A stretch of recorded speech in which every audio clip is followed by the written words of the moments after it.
आज हम समाजवादी अर्थव्यवस्था में मुद्रा की भूमिका के बारे में बात करेंगे। समाजवादी अर्थव्यवस्था में भी मुद्रा का किसी भी प्रकार से कम महत्व नहीं है। समाजवादी अर्थव्यवस्था केंद्रीय निर्देशन एवं नियोजन पर आधारित होती है। उत्पादन के साधनों पर समाज का अधिकार होता है और राष्ट्रीय आय और जो उत्पादन के साधन होता है उनका उपयोग जनहित के लिए किया जाता है।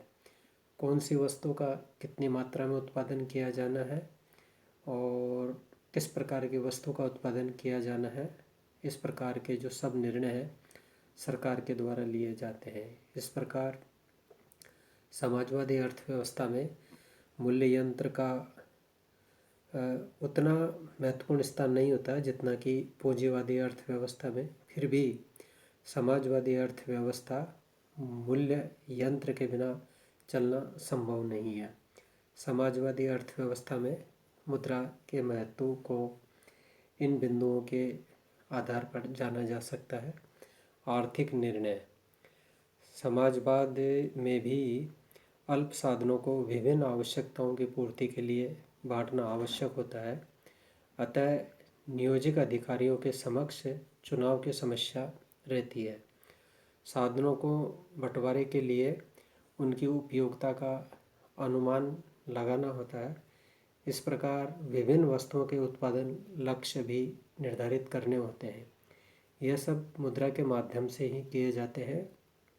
इस प्रकार समाजवादी जो अर्थव्यवस्था है इसमें आर्थिक निर्णयों का आधार मुद्रा ही है।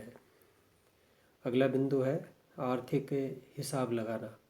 साधनों के विवेकपूर्ण और आदर्श उपयोग के लिए हिसाब लगाना भी आवश्यक होता है।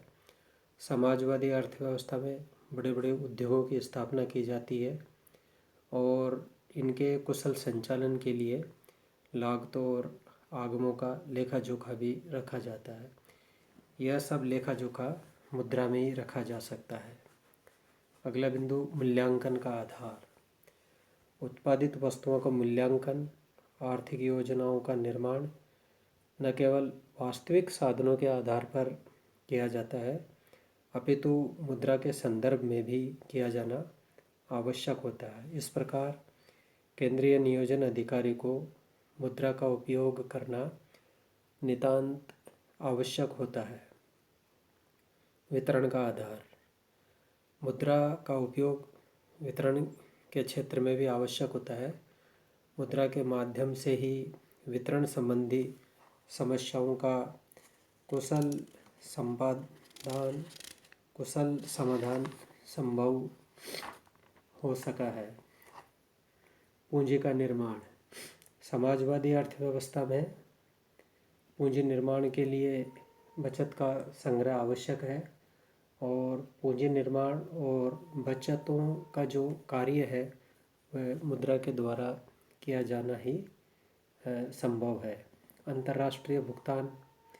समाजवादी देशों में भी विदेशी व्यापार होता है और विदेशी व्यापार के अंतर्गत भुगतान किया जाता है और भुगतान में मुद्रा का ही उपयोग होता है। आर्थिक विकास। इन देशों में भी आर्थिक विकास के लिए मुद्रा का उतना ही महत्वपूर्ण योगदान है जितना कि पूंजीवादी अर्थव्यवस्थाओं में। समाजवादी अर्थव्यवस्थाओं के अंतर्गत आर्थिक विकास को गति देने के लिए कृषि, उद्योग, निर्माण, विनिर्माण और सेवा क्षेत्र, इन सभी के विकास के लिए केंद्र सरकार भूमिका निभाती है और इन सभी क्षेत्रों के विकास के लिए मुद्रा का उपयोग किया जाता है। आर्थिक विकास के साथ साथ सामाजिक विकास पर भी ध्यान केंद्रित किया जाता है और सामाजिक विकास क्षेत्र के अंतर्गत शिक्षा, चिकित्सा और सामाजिक सेवाओं पर भारी व्यय किया जाता है। तो समाजवादी अर्थव्यवस्थाओं के अंतर्गत सामाजिक विकास के साथ आर्थिक विकास पर भी ध्यान केंद्रित किया जाता है और आर्थिक विकास को गति देने में मुद्रा का महत्वपूर्ण योगदान होता है। और समाजवादी अर्थव्यवस्थाओं के अंतर्गत आर्थिक विकास के साथ स्थायित्व अर्थात विकास की गति भी तेज हो और साथ में महंगाई या मुद्रास्फीति भी नहीं हो।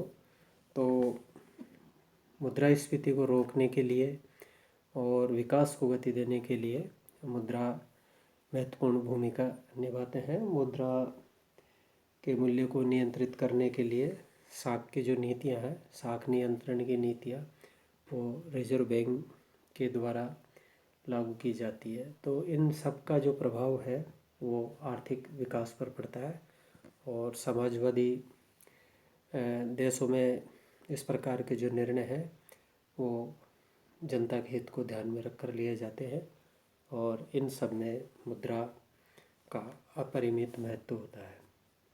इस प्रकार समाजवादी अर्थव्यवस्था में हालांकि मुद्रा का उतना अधिक महत्व नहीं होता जितना कि पूंजीवादी अर्थव्यवस्था में, फिर भी इसके महत्व को कम नहीं किया जा सकता।